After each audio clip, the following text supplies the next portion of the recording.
Yo ho ho, welcome back to another video. I hope you're keeping well and thank you for joining me today. So it is currently Sunday the 30th of April and I'm going to be starting a weekly reading vlog today, and I'm really looking forward to it because my goal this week is to get through as many library books as I possibly can, because not only have I just been renewing books that I've had out for the last 2 months, but I've also just hit my limit with how many books I can get out of the library at the moment, and then I've got more on order. And I've just been like really chaotic since getting my library card sorted out and stuff and rediscovering my love for it. So these are the books that I am planning to get through this week, and if I do manage to get through them all, hopefully I'll be able to dip into the other pile of like 6 books that I have in front of me. So let's get into the books. So the first one is Fever Dream by Samantha Schweblin. This is an Argentinian author, and I've really been enjoying reading from Argentinian authors over the last year or so, primarily Mariana Enriquez. This is about a woman who I believe is terminally ill, and she is dying in a hospital bed, and she has a young boy sitting beside her who's like questioning her about something, and she's not his mother, and that's kind of pretty much all I know. So I know that it deals with like trauma and like trying to remember something, and it's some sort of, I don't want to say it's like some sort of mystery or anything, but something is going to be uncovered in this, and I'm assuming it's going to be like really weird and possibly like really uncomfortable, but I'm looking forward to it. And I don't think I've ever seen a mass market hardback before, because like I was like, this is so tiny, and the font in it is lovely and big. I feel like I'm going to be back in primary school just reading something with the font so huge. But yeah, so that's going to be the first one. And then I also need to read The Dolores by Missouri Williams. I referenced this in my spring reading video, and there's actually 2 reserves on this at the moment, so I have to get it read this week. This is about a kind of incestual family after an apocalypse, and there's just a whole heap of weirdness and power struggles within it, and it sounds really weird and messed up, and I think I'm gonna love it.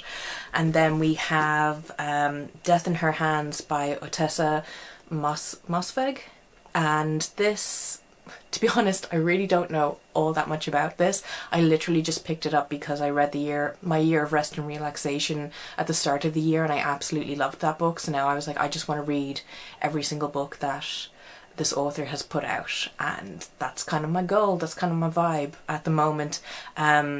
This is supposedly about some sort of murder that happens, and that's it. That's all I know. And like, I'm just interested in getting into it. It has really good reviews. I've seen great reviews for it online and all that sort of thing, so yeah, hopefully that'll be just as good. Then I have Dead Relatives by Lucy McKnight Hardy. I remember when I was in the library trying to look for this, I couldn't find it for the life of me, and I was getting so frustrated because I knew that they had a copy of it, and it's because I was looking for Lucy McKnight and not Hardy. I wasn't looking under the H section, but I finally found it. Obviously, this is a short story collection. This author's works have been compared to Shirley Jackson, and that's literally all I needed to know in order to be like, yeah, I'm gonna read that. I've wanted to read from this author for a little while. I've seen other people talk about her on BookTube as of late, like over the last year or so. But yeah, I love short story collections. I think they're great, especially if you're the type of person who's a bit fickle. If you're in like a bit of a fickle reading mood, or you're in a bit of a reading slump, short story collections are great to get through them. So yeah, looking forward to that. And then finally I have The Chrysalids by John Wyndham. This is a book that I've wanted to read for years, and I just haven't gotten around to it yet. So this is kind of like a sci-fi-ish dystopian tale where what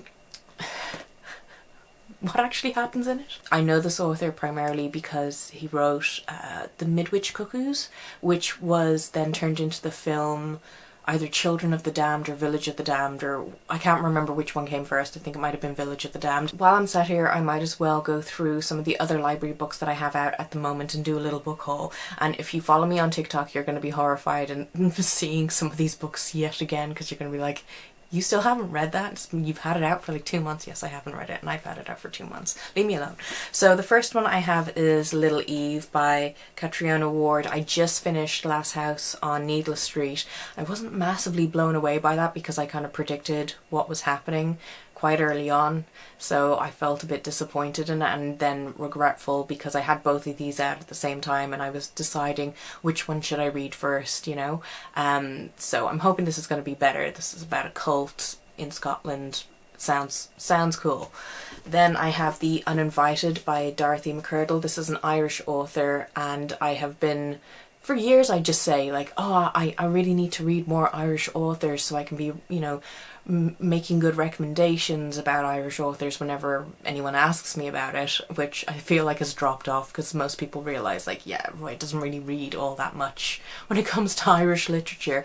But this is a ghost story, kind of gothic horror. It sounds like something I'm going to absolutely love, so really looking forward to getting into that. Then I have Night Bitch by Rachel Yoder. This is featured in my spring TBR video, and I've been reading a lot of dark literary fiction, weird stuff over the last couple of weeks, so I wanted to wait a little while before getting into this because I didn't want them all to kind of blend in together, and you know, just like reading them back to back, I feel like that would happen.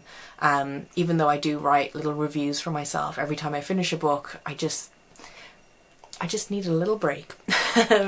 And especially from like woman unhinged type of stories and stuff like that, but I'll be getting to this soon. And then finally I have The Whistling by Rebecca Netley. I have heard really good things about this. I was really looking forward to getting a copy of this, and it just sounds really cool. And like the tagline on it was like, it's not on here, it must be on a different edition. There's a tagline that goes along with it that says like, if you hear it already, it's already too late. And I was like, that sounds cool. So yeah, and again, super big font in it, so I mean, I'm already halfway there, so there's no panic about this. But yeah, those are the library books that I have out in the moment.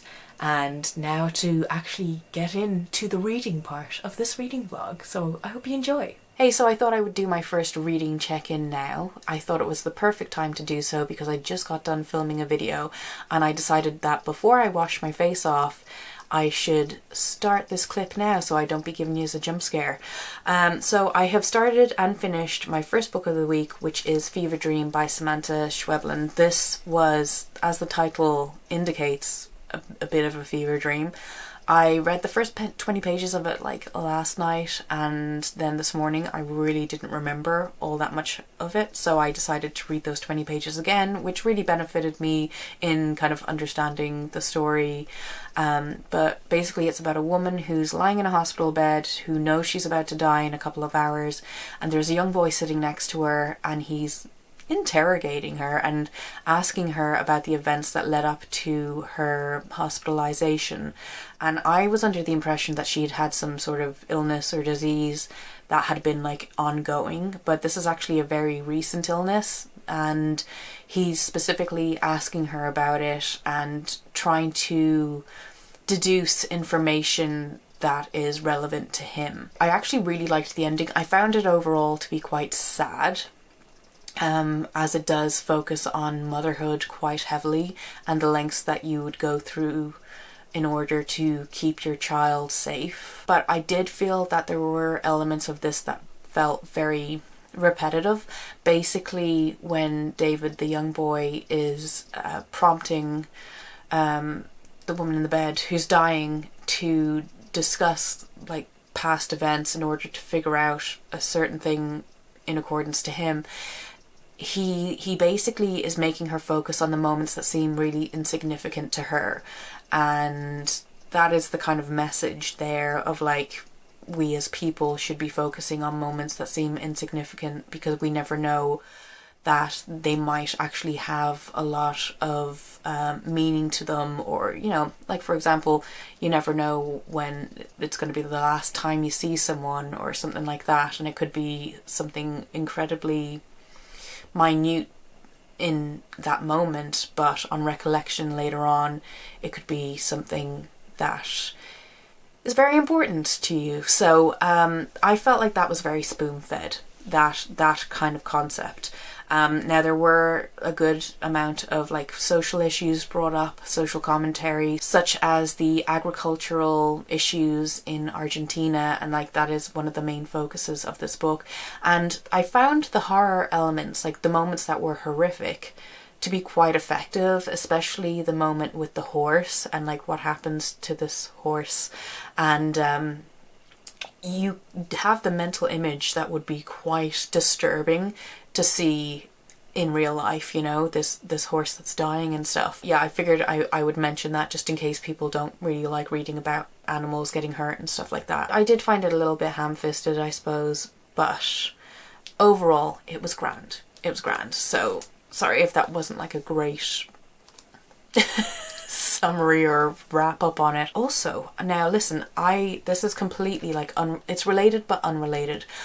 I always find like religious things in like secondhand books or library books, and I found this fell out of it, right? So it's a little Jesus, but also it has like lipstick marks on it, so someone's obviously been giving Jesus a little kiss now and again, and now I feel really bad for whoever, because they obviously like accidentally left it in this book, you know. But I'm always finding either like prayer cards or mass cards for people who've passed away in books, because obviously people have been using them as bookmarks, and I feel really funny about like just throwing it in the bin. Like part of me was like, should I start a collection of all these? And then I was like, no, that's kind of weird and slightly morbid, I suppose. But like, is this just an Irish thing, or is this a thing that happens everywhere? Because I really feel like I just come across an alarming amount of dead people in my books. So yeah, thinking about starting either Dead Relatives, since it's a short story collection, and I feel like I'd have kind of more luck in reading it, and the fact that I don't have to get super involved in each story, if that makes sense. Or then The Whistling. There we go. The Whistling. Because the font is so huge. Like it really, it's absolutely massive. I don't know if it's really kind of like emphasizing on the screen how big that is, but honestly, I feel like that is very alluring to me. So I'm gonna give both of them a go and then see how I feel and which one I'll actually properly start reading, because I don't really like reading multiple books at the same time. So yeah, anyway, I don't know, I just got like really awkward there. I've done myself a fake Nando's tonight, and I've also lit the candles trying to make things romantical for myself, and I'm just gonna watch a bit of booktube while I scoff my face. So I'm actually going to be starting The Whistling tonight. I'm really eager to get into it because it's one of those kind of slow burn, spooky, eerie horror novels. It's about a woman who's going to be the nanny of a 9-year-old girl who's orphaned, and she recently lost her brother and hasn't spoken a word since his death. And so this nanny has like a lot cut out for her, but little does she know there's other things happening within this household. And it just sounds like my cup of tea. It's also set in Scotland, and I really like when books are set in Scotland for some reason. I don't know, there's some sort of like, usually it's like always associated with isolation, so maybe that's why I like it. But I have my Skyrim playlist lined up for the night, the nighttime edition, the nighttime version, and I'm just going to stick that on, and it's an hour long, so that's going to be an hour worth of reading that I'm going to do, and then I'll see how I get on after that, which I mean I probably will just go to sleep, so I will check in with you in the morning with my initial thoughts. Good morning. So I'm going to be giving you my first reading update of the day. So last night I started The Whistling, and I was able to get to page 101 before falling asleep. Like, reading does make me incredibly drowsy, so today before I pick it back up again, I'm probably just going to go back to page 90 to make sure that there was nothing important that I missed in my drowsy grog last night. But this is giving me so many vibes of different Gothic horrors, specifically classic Gothic horrors that I've read over the years, particularly Turn of the Screw. And if you enjoyed the TV adaptation The Haunting of Bly Manor on Netflix, you are going to really enjoy this book because there's so many similarities to that. And it is like eerie and creepy and stuff. Like nothing like super over the top has happened, like supernatural wise, but basically this is about a nanny who's going to look after a 9-year-old girl who not only lost her parents, but she also recently lost her twin brother. I'm pretty sure he's her twin. I'm pretty sure I read that last night, but see, I'm already kind of like, did I read that, or is that my mind filling in the blanks because I was so tired?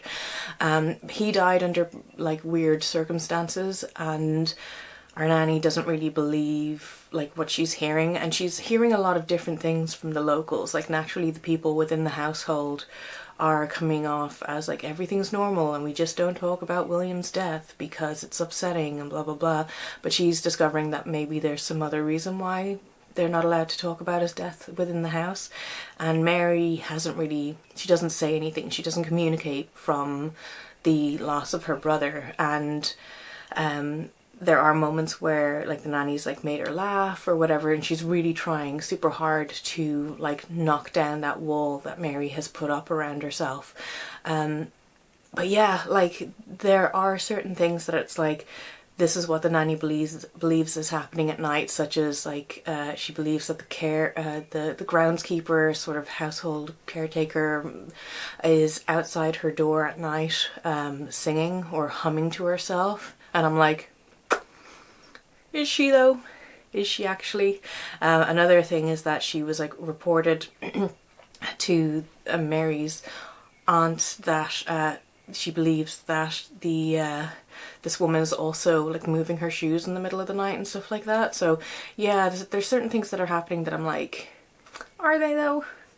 Are they? But yeah, really enjoying it so far. I actually can't wait to get back into it now, because it's kind of one of those things where it's like, you know, when you get into a book and it feels really like episodic and you just want to get back into it the second you stop reading it, because it's kind of like a film in your head sort of thing. That's what I've got going on with this. So I feel like this is going to be a much faster read for me, because I'm so eager to find out what is actually going on in this town. I wanted to do another little check-in before I start doing my editing for the day, because I've come to have a bit of a conclusion where I've decided that I want to continue reading The Whistling, but I want to enjoy it slowly. So I am going to take my time with this today. I'll probably go into tomorrow still reading it. I've just decided like I'm enjoying this too much and I want to semi-savor it as much as I possibly can, because you only get to read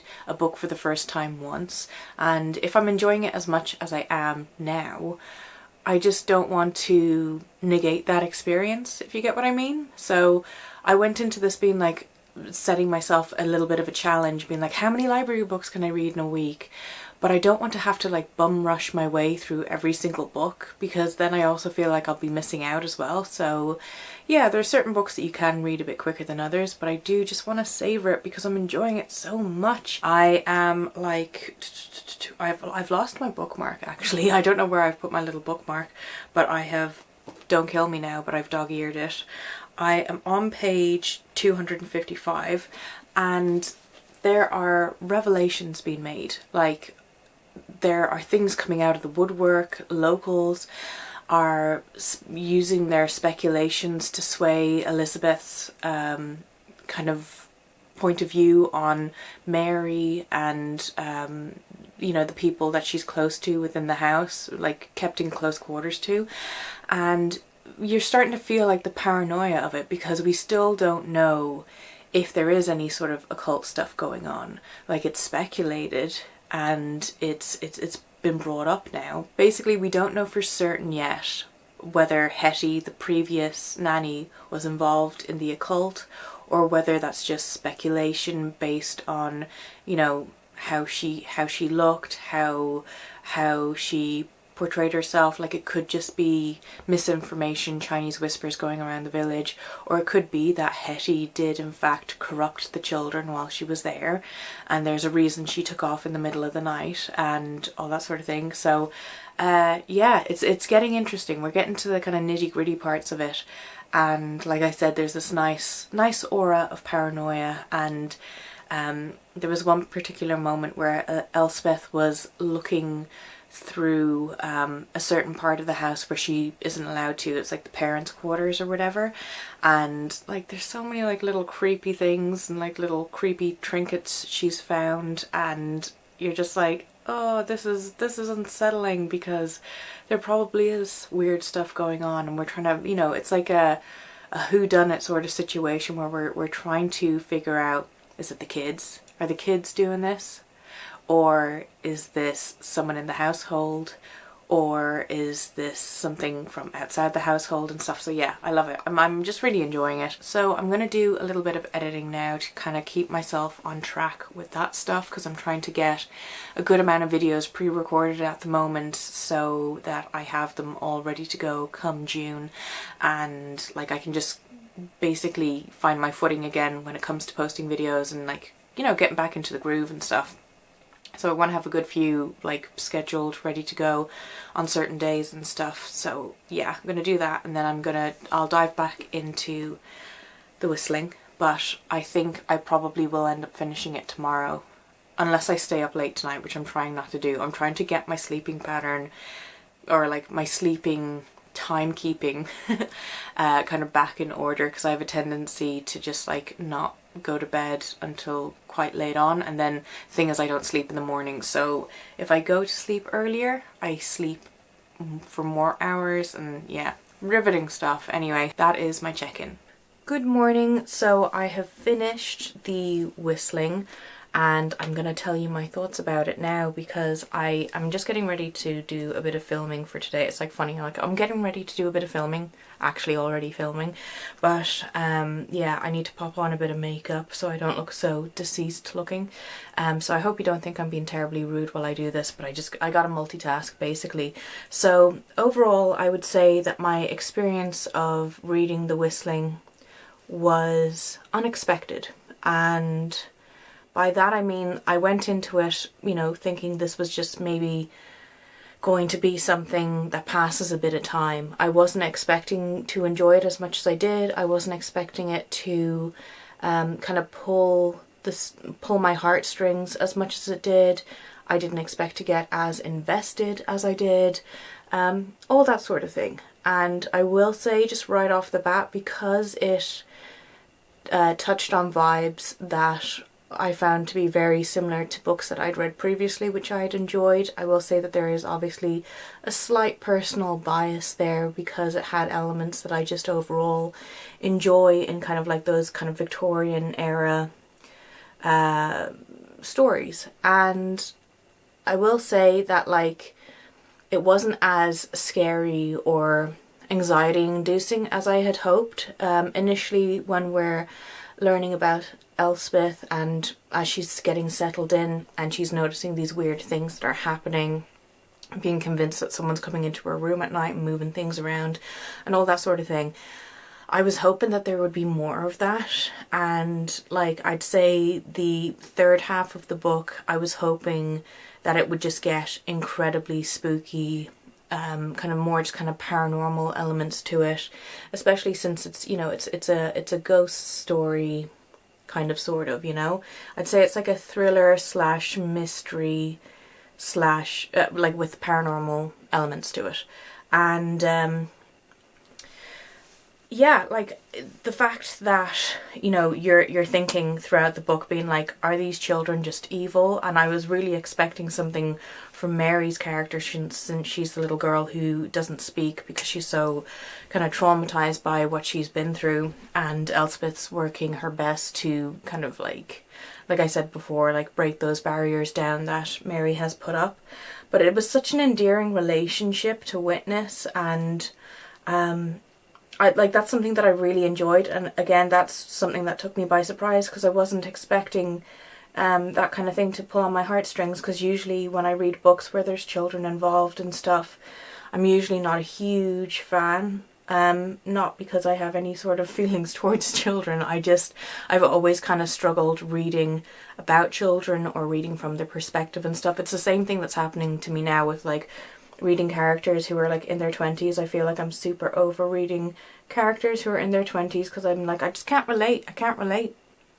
Like, I only just left my 20s, but still can't relate. And yeah, overall I really liked the ending of the book. I felt like it was pretty strong. It's a story that kept me guessing. I think it would be absolutely perfect to read coming up to like, you know, like September, October, kind of like, you know, fall, autumn sort of vibes. It really did encapsulate those kind of feelings within me and all that sort of thing. And I definitely recommend it to someone who enjoys like those kind of like Victorian era kind of paranormal mystery sort of books, because it really did kind of like knock my socks off in the end. And like I think, considering that it's such a contemporary book, I got through it quite quickly, even though I did savour it a little bit. But yeah, I was impressed. Again, like I said, wasn't expecting much from it, didn't really know much about the plot. I just seen it doing the rounds a little bit on social media, and I thought, like, upon reading the plot synopsis, I was like, that might be something that I'd enjoy, and I did. So, happy enough with that. Now, I'm going to crack on with getting the rest of my face on. Look at those eyebrows. Oh, yes. And then I'm gonna obviously do some more reading this evening, but it's probably going to be a little while. So yeah, I recommend The Whistling by Rebecca Netley if you are someone who's into those kind of like, I don't want to say cozy mystery. I feel like people say cozy way too much. Like they're like cozy vlog, and it's like there's nothing particularly cozy about it. But anyway, but it's kind of like one of those perfect books to read on a stormy night. There's a lot of atmosphere to it. That's another element that I really enjoyed. Like I could kind of feel the unease of the characters, and I could feel the kind of atmosphere in the rooms that were being explored and all that sort of thing. And even being outside of the house and like the sea and all that kind of thing. Loved it. So yeah, recommend it. So I've had to come into my mum's room to do this reading check-in because it is so hot upstairs. It's like, it's humid, but it's also just the fact that the sun comes in my bedroom window, and like I can't sit in there without melting. So I'm going to try not to melt away here doing this update like the Wicked Witch of the West. But I have another one and done for you. I finished reading Dead Relatives. Well, I started and finished reading Dead Relatives by Lucy McKnight Hardy. This is a short story collection. It's a really strong collection of stories. It focuses around themes of like womanhood, and I primarily enjoyed the fact that it tends to focus on like women's relationships, women who are in like their kind of not midlife, but you know, in their 40s and 50s and stuff like that. The first short story, which the title comes from, is really, really dark. Like I thought this was like an unassuming story about this little girl who lives in the house with her mother, and her mother has these 3 women come and stay with them, and like, you know, they're taking board in the house and stuff, and initially you're kind of like, what's going on here? And then it just like blooms like a poisonous plant. It's just crazy. And I will say that if you are someone who doesn't see, I want to give like a trigger warning for it, but I don't, like, if I give the specific trigger warning, that's spoiling the story. But if you're someone who doesn't want to read about like women's issues or that kind of thing, like, I know I'm being horribly vague, but maybe give it a miss. But and like kind of parenthood and all that sort of thing. But yeah, like this collection blew me away. Like I feel like I could give it probably like 4.5 stars, because it really was just fantastic. And I think one of my favourite stories was called The Pickling Jar. I feel like that was the most Shirley Jackson-esque story in it. Like super weird and I don't know, I really like these kind of like dark stories that kind of focus on communities of people where they have their certain little rituals and things like that. Yeah, I have to buy a copy of this for myself now just to have it on hand. I'd say that this is up there, like obviously with like Shirley Jackson's short stories and Mariana Enrique's short stories. Like, this really blew me away. It just delivered on everything I could have possibly wanted from it, and the fact that I just couldn't help myself from going back to it and being like, okay, just one more story, just one more story. It's been such a long time since I've read a book like that, you know, and I love that feeling where I'm just compelled to continue reading. So yeah, for anyone who's a short story lover, especially when it comes to kind of dark themes and weirdness, you should definitely check out this book. It's wonderful. Good afternoon. So I'm here to do my first... Oh no, my pizza's done! Hold that thought. The pizza is safe and it didn't get burnt, so that's the most important thing. I rarely like eat in my room. I feel like that's a sign of depression for me, is that if I'm like hiding away in my room eating my food and stuff. I've made a consistent effort to eat every single meal at the kitchen table like a person. But tonight I just feel kind of lazy and I just want to watch something on the computer while I eat, so you know, it's not depression, it's just necessity. So anyway, this evening I am going to be starting The Chrysalids by John Wyndham. This is a book that when I was discussing it the other day in my introduction, I got completely sidetracked by a completely boring story that nobody is going to care about. And I then just didn't discuss what this book is actually about. So it's a post-apocalyptic story, which is why I've been interested in reading it, because anything relating to any sort of apocalypse is just something that soothes my soul, you know, like that's my love language. But yeah, so this is basically like a genetic mutation happens, and I believe like people are being, now this sounds really mad, I think people are like being attacked by trees and plants and stuff like that. I think they become, I don't know if it's like something where they become sentient or something like that, but there's something amiss with it. I know that kind of sounds like I'm just rattling off the plot of The Happening, which is a film I've never even seen. So yeah, I'm hoping that this will be really enjoyable, and I'm hoping that I'll also be able to read it in one sitting this evening.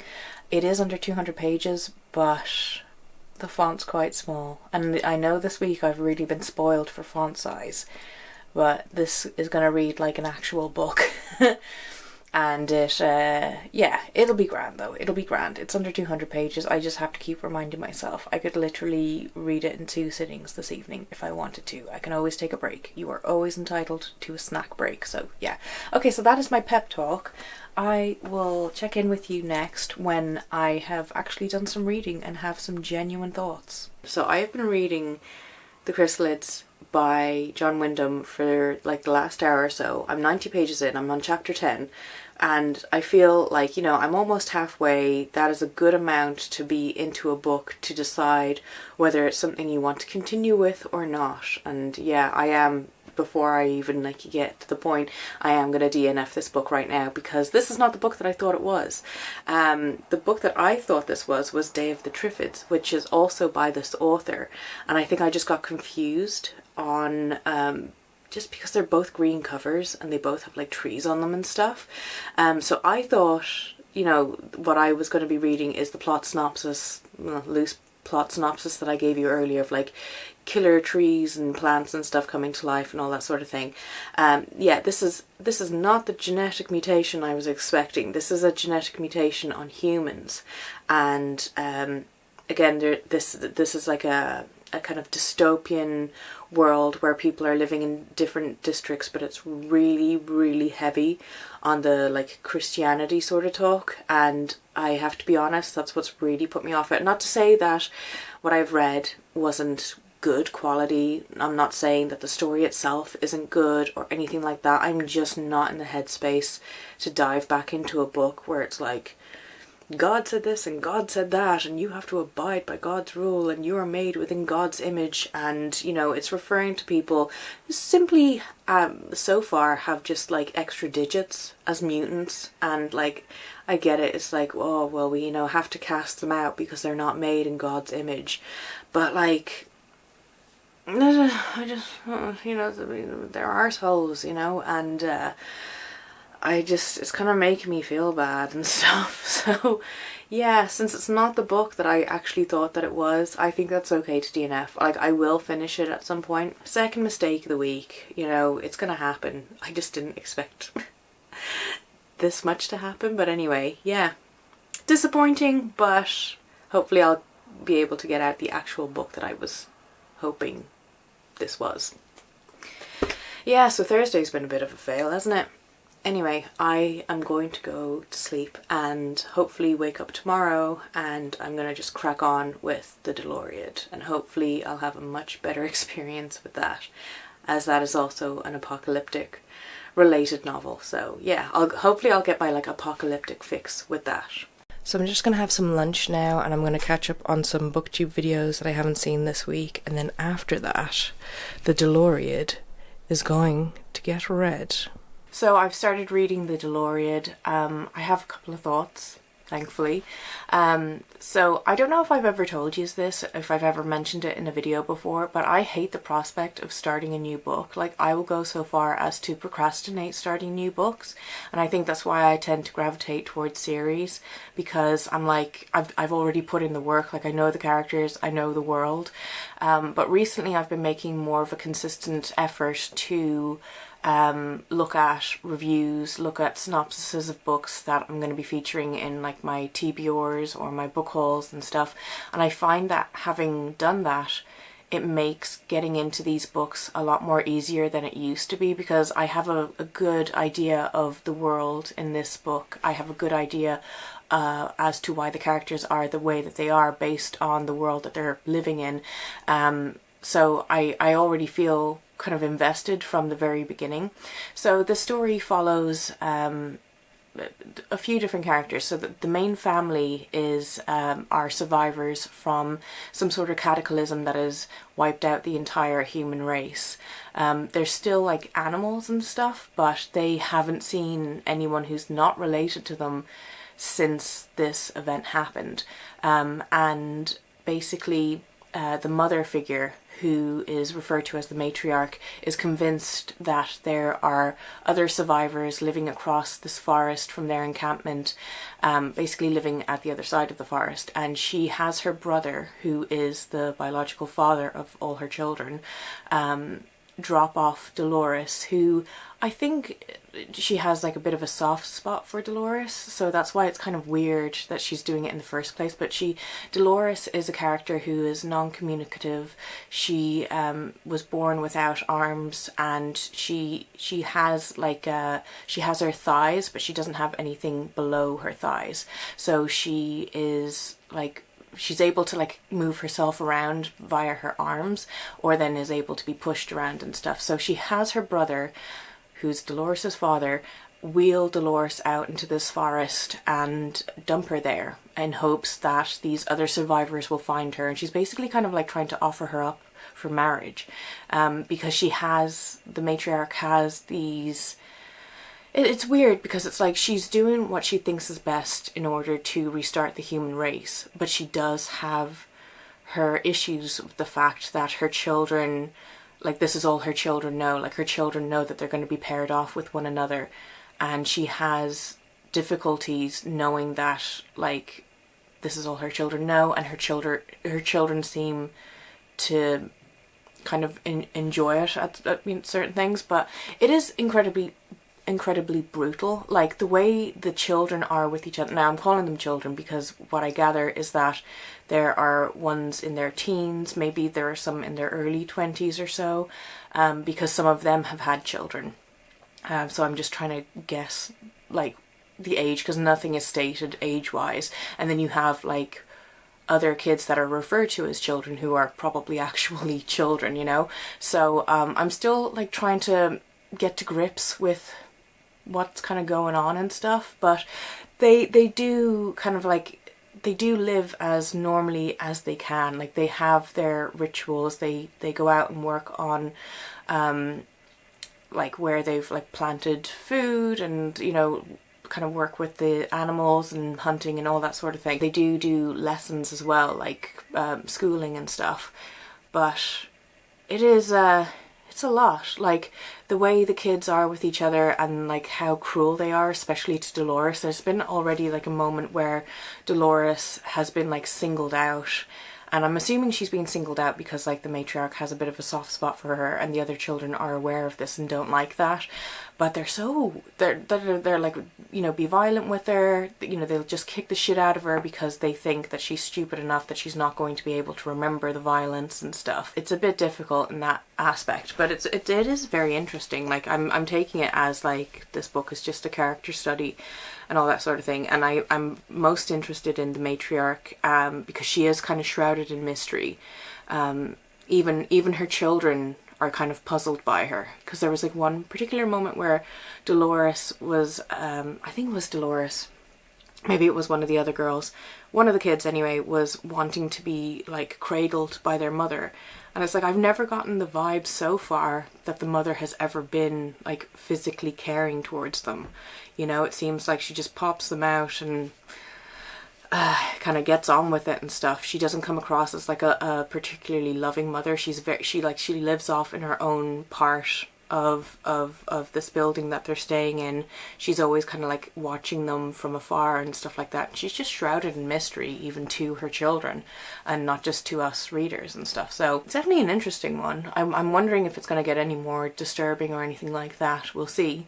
But yeah, those are kind of like my initial thoughts, initial synopsis and all that sort of thing. So I'm going to crack on with this. I do really want to try to finish it before the end of the day. If I have to go into tomorrow with it, that's alright, but I am kind of aware that the week is slowly but surely coming to an end, and I just want to crack on with as many books as I can get through, but while actually taking them all in and enjoying them, and you know, being able to properly discuss them, and because I'm taking in whether I'm reading. Okay, listen, I'm blathering, so I am going to do a little bit more reading. I might do a bit of filming because I've like partially put on my face, and yeah, I'm just gonna carry on with my Friday. Alrighty, so I have another. I feel so awkward right now, and I don't know what is wrong with me, but I think I'm getting to that point in this vlog where I'm getting like too self-aware and just annoyed with myself over certain things. But like, I think it's also because I was just going through the footage of this week so far and just kind of doing a rough edit on it, and I was like, there's like, I just find that I never know what to be doing with myself in vlogs. Like, when it comes to making actual videos, I always stand in front of my bookcase, or I'll be sitting at my desk, and I know that I always have like a background, and I always know that I have like okay lighting and, you know, an okay angle and stuff like that. But when it comes to vlogs, I don't know where to be putting myself. I don't know where to, like, I don't know, I just feel real awkward. Like, I can just never feel comfortable when I'm not in front of the bookcase for the most part, which is so weird. But yeah, I've plunked myself here. I may or may not potentially set my hair on fire. Who knows? I might give myself a haircut tonight. Don't think that'd be the best way to go about it, but you know, change is change. I am on page 140 of the Dolores now, and it's getting interesting. So we've had this long kind of introduction and understanding of the matriarch, and she's a very unique character.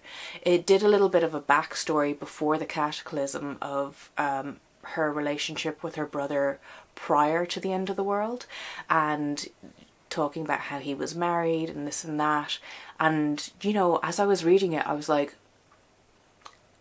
ma'am, you are a bit of a freak. Like, peace and love, but she's a bit of a freak. But she's self-aware, so at least she has that. But yeah, just a really interesting character. I feel like I keep saying interesting in this fucking vlog too. That's the other thing. I'm just like using the same words to describe the same things over and over again. But yeah, so we are now kind of in a chapter. I don't know why I'm saying we, because I'm reading it. Well, psychosis, so anyway. So there's a character in this called the schoolmaster, and I was under the impression that he was another brother of the matriarch, and he's actually not related to the family at all. We have gone into his backstory somewhat, and yeah, so he teaches the kids. He tries to teach them about, like, you know, learning to read and basic math and just the basics, and the kids don't respect him at all, and has a lot of disdain for them and doesn't like them and doesn't like the fact that he's having to teach them and all that sort of thing, because they view it as pointless, you know. They're like, well, we grow crops and we do, you know, live off the land and all that sort of thing. Why do I need to know how to read? Which are like, okay, fair enough, but I don't know, it's a pastime. Since you only have one TV show to watch, maybe learning to read would actually be a benefit, but you know, kids will be kids. So you can kind of understand some of his like resentment towards them and stuff, but he has his own bonker problems, and I'm maybe potentially reading a little bit too much into it, but he basically has a fixation. He has this idea, and he's doing the thing that like humans often do, where we say to ourselves, oh, if my life was like this, everything would be so much better. If I could achieve that one thing, and then everything would be perfect. If I had that thing, if I could get that thing, everything will fall into place. I'm going to be a better person. I'm going to be a happy person. I'm going to be like the best person that I could possibly be if I had that one thing, or if the stars would align and that thing would happen, you know? And it kind of has turned into a core belief for him.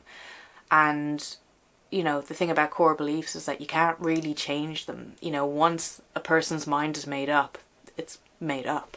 And so he basically wants to undergo a literal metamorphosis, and he's fantasizing about the afterwards and how he won't be having to stay around this family, because he's basically kind of leeching off them, because he doesn't know how to farm. Like, he wouldn't be able to take care of himself, so he's using them and they're using him, and it's kind of like this parasitic relationship and all that sort of thing. But he's really unlikable. He's an arsehole. He's kind of creepy too, because he has a bit of a soft spot for Dolores and stuff, and there was bits about him like staring at her, and it's like, shut up, like. But what he's trying to achieve, like what he's making, and you know, hoping that he can, I suppose that you can say it's kind of like my rest and relaxation, like on acid. But like he just wants to undergo this. I mean, he wants to pursue this idea of his, and he is so fixated on the end results and stuff like that. And part of me is understanding to it, in the sense that, okay, this is the one thing that he's actually got hope for. This is the one thing he's hopeful for. The potential of his, like, completing this act and then everything falling into place for him.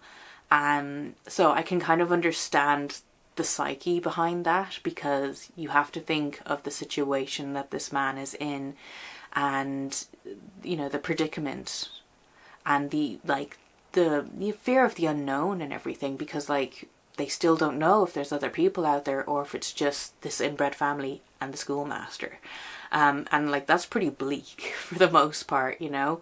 But yeah, it's just it's a very unique story so far. Like, I'm really aware that I just haven't really read anything like this, and I feel like it is kind of challenging me as I'm reading it.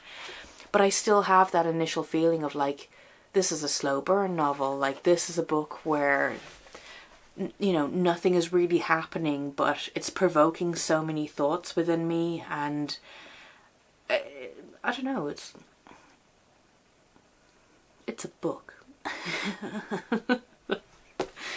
I don't know. I think I really need to kind of slow down with it and like process it. Like obviously I'm hoping to potentially be able to finish it for tonight, because like that's all I have left.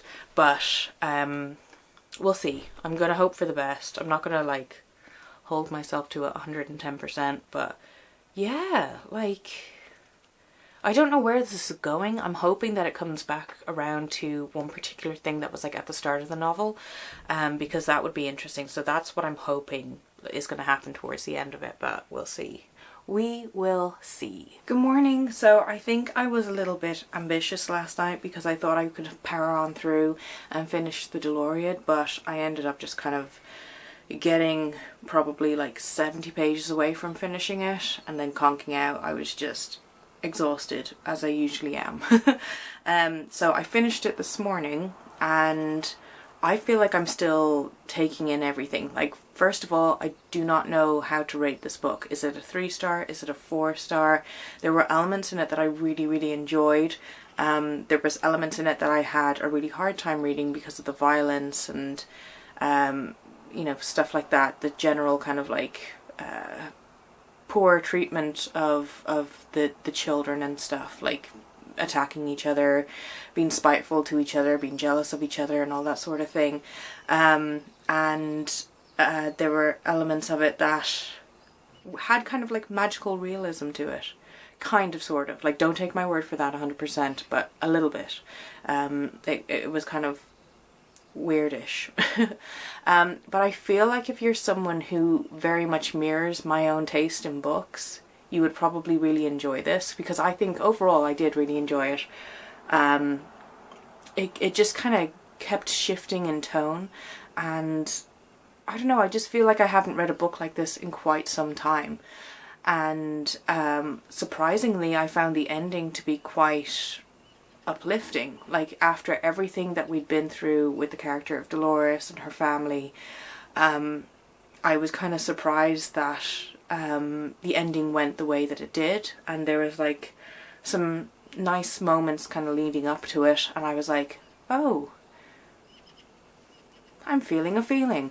But yeah, like there is one specific plot point that I feel like wasn't wrapped up, and it was just left, and it just, I don't know, it was like it happened quite early on in the book, and I was waiting for, you know, the full circle to come back around to it and talk about it again, examine it again, explore that potential idea again, and it just didn't. And that's the one thing that I'm like, personally took away from my own reading experience with it, because that was something that I was very much anticipating, and then when it was just never brought up again, I was kind of like, oh, did the author kind of forget, or was that just completely not important and I was reading too much into it?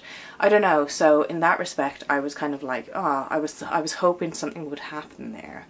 And I'm sorry I'm being so vague about it and stuff too, because I feel like I could very much easily spoil this, because again, this is a slow burn of a novel. I honestly think that this is going to be one of those books that the more I think about it, the better it gets. Because I feel like I don't fully appreciate absolutely everything about it. I feel like this is going to be one of those books that the more I think about it in the next coming weeks, I feel like this is one of those books that the more I think about it over the coming weeks, the better it's going to get.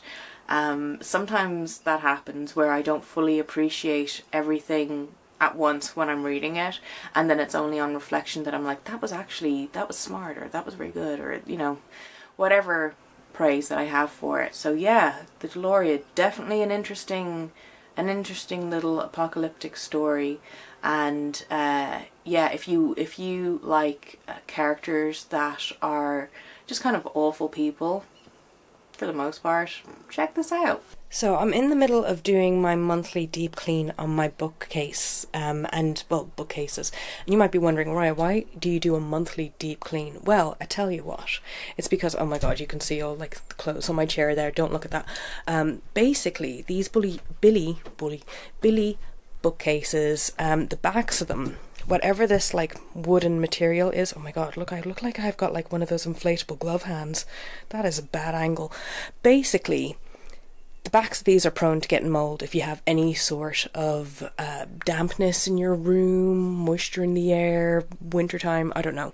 So what I've done is that I've heard that basically if you rub down them with vinegar, that's meant to work. Distilled vinegar is meant to kill mold better than bleach. So my bedroom does smell like I have accumulated a number of dismembered feet under my bed. But, you know, I got the window open. Hopefully it will air out soon. I don't even know if I meant to like wash the backs of them off then or just leave them. I feel like if I leave it, it's just going to be like an aroma that lasts quite a while. But yeah, then I have all this to sort out. So yeah, the things I do to myself. And you know what? I'm not even putting these books right back on the bookcase. I hoover them. Like, I hoover the dust off the top of them because I have mental problems, and that makes me feel a little bit better about things if I know that the tops of my books don't have any dust on them. So yeah, I'm gonna crack on with that for the next 2 hours. Yeah.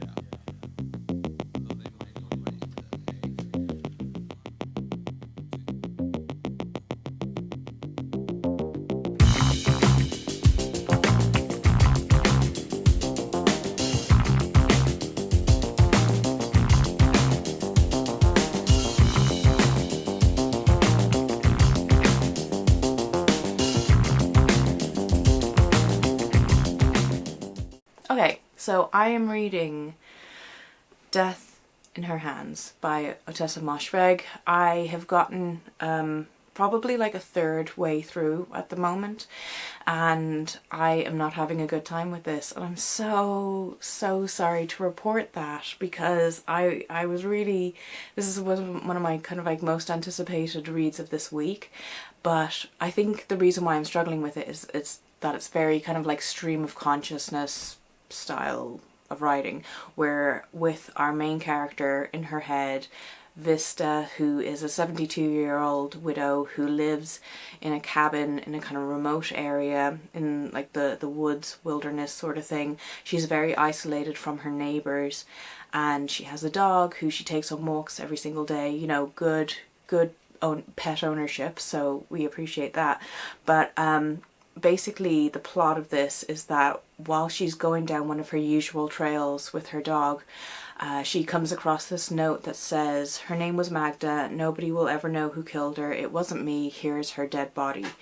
Except there's no dead body with this note, and there's no hint of a dead body. You know, there's no discarded bits of clothing, there's no personal items, there's no footsteps or anything to indicate that anyone who wasn't Vesta and her dog was on this particular trail. So we don't know if this note has any truth to it or anything, but because Vesta is so isolated and stuff, she has just become completely obsessed with it, and completely obsessed with who this Magda person was and finding out the truth about her and stuff. But it's like we, the reader, don't even know. Okay, we don't even know if Magda's dead. We don't even know if Magda's a real person, because this whole thing could be a hoax. And part of me is thinking now, I don't know if I should share this in case. I suppose if I share it, it's not the case of what happened in the book, but part of me was thinking, what if this is something Vesta wrote and didn't remember, and it's like a whole kind of twist thing that goes on. If you hear that and it's left in, it means that wasn't the case. But like, that's just where my mind is going. But I'm just really struggling with being in her head, because it is so, her day-to-day life is very mundane, and then it's very repetitive, and I just have that feeling that this is one of those books that it's like, obviously it's a slow burn, but it feels like it's genuinely going nowhere. It's like one of those books that's genuinely about kind of nothing. And I feel bad saying that, because I don't mean it in a derogatory way. I just mean, you know, those literary fiction books where it's all about like the character and not so much plot, you know?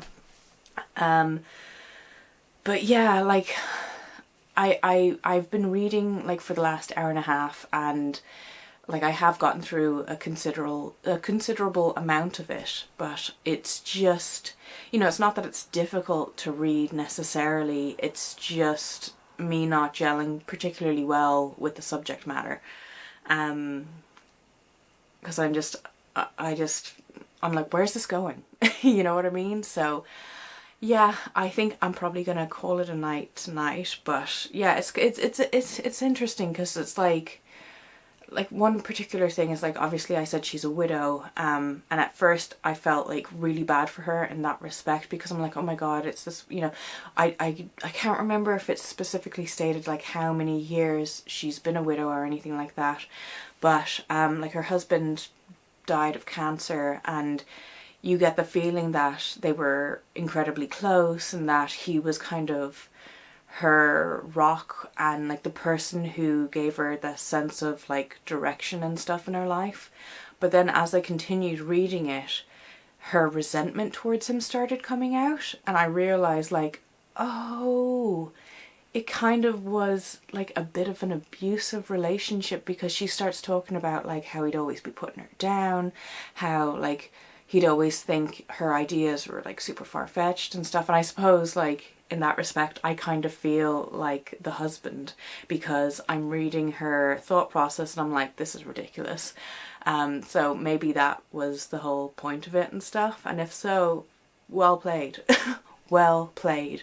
But yeah, I'm just, I don't know. I wanted there to be an actual body, you know? Something I could really sink my teeth into. But anyway, yeah, I'm gonna call it a night. Talk to you in the morning. Good morning, so I am here to do my final check-in and my final thoughts of this week's readings. So I've managed to finish Death in Her Hands by Ottessa Mossvegh this morning. I read this in 2 sittings, so I did a good chunk last night and then I did a good chunk this morning. It took me 3 cups of tea to get through it. And I will say it did pick up at the end in pacing, in like the story plot-wise, and I found the third part of the book much more enjoyable than I had the first 2, because it really was a lot of living in Vista's head, and you know, she's coming up with these kind of far-fetched, grasping at straws ideas about this note, and like this note is all we have, like that Magda was her name, this is her body, no one will know who killed her, it wasn't me, and the fact that Vista just becomes so consumed with this note, like I understood the element of the fact that she lost her husband and she's living in this remote cabin with her dog, and obviously the reason why she gets so consumed with the note and finding out who this Magda was is because of the loneliness that she's experiencing, and that she needs something to put her mind to, you know. So I understood it from that perspective, but I still didn't necessarily enjoy all the aspects of basically being in Vista's heads and trying to figure out like she's coming up with like names for people who we don't even know they exist, and she's just trying to find these clues that are seemingly completely meaningless, but she's putting meaning to it, and she's just invested in this murder mystery. The particular section that I struggled with most was the chapter where Vista was going through it and basically profiling Magda. Not only was she just making stuff up out of thin air, but it came off as like a little bit classist and stuff, and you know, she's like, oh, she's an immigrant from this country and she's obviously had a very hard life, and it was just making up all these kind of like what if scenarios of like, this is what Magda was like, this is where she worked, and you know, she couldn't get a better job than working in McDonald's and all that sort of thing. And I was just kind of like, I don't know, it's because this is making me feel a bit weird. But yeah, I think the ending was much better. Like I said, we had like the real world aspect of like her bumping into other people and kind of like reining her in her thought process and all that sort of stuff. And I wasn't completely happy with the ending. There was one particular thing that happened that I was like, I don't understand why this is happening. I don't understand why this is suddenly a plot point. But do you know what? It's just words on a paper. I'm not going to take it to heart. I'm not going to get in my feelings about it at the end of the day. But yeah, definitely not my favourite. I'd say this is probably my least favourite book that I've read of the week, which is unfortunate because I had been really looking forward to it because, like I said, I loved my Year of Rest and Relaxation by this author, and I was hoping to kind of like semi-binge her books this year. And I don't want to say like this has left a bad taste in my mouth or anything like that, but I think I will space out her next couple of books just so that I'm not like, you know, disappointed with them or whatever. So yeah, like if you like stream of consciousness, if you like kind of, I suppose like paranoid, this, I don't want to say it's paranoid, but it is, but it isn't. It doesn't convey that absolute feeling of like internal struggle and stuff that I would associate with paranoia, but like it is there. And loneliness, and especially like I'd say the element that I did really enjoy about this book was the fact that our main character Vesta was in her 70s, and I feel like I don't read a lot about people of an older age. A lot of the time I'm reading about people in their 20s or 30s, the odd time maybe in their 40s, so I appreciated that.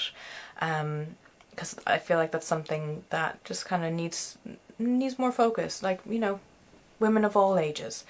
But yeah, so it's a little bit of a woman unhinged storyline, but not the strongest that I've read in that subgenre. So yeah, so I am fairly happy with the readings that I did this week. I am genuinely surprised with how many books I was able to get through, considering the fact that sometimes I feel like I struggle on a day-to-day basis with reading, or struggle to make time for it, and I feel like this week has gotten me off to a good start in the sense of making the time to read every day. And I feel like my reading routine has specifically changed. Like I used to be someone who'd love reading in the afternoon times. Now I can't stand being in my bedroom in the afternoon times because it gets so hot during the day, and I'm absolutely dreading June, July and August because I'm like, oh my god, if I'm this hot now, I can only imagine I'm just going to be a puddle then. But yeah, I feel like I've got a new nice evening reading routine, a kind of evening wind down, and like something else that I've been trying to do recently is just kind of managing my stress and managing like feelings of being overwhelmed and, you know, kind of getting out of a negative headspace. Oh wow, there's thunder and lightning.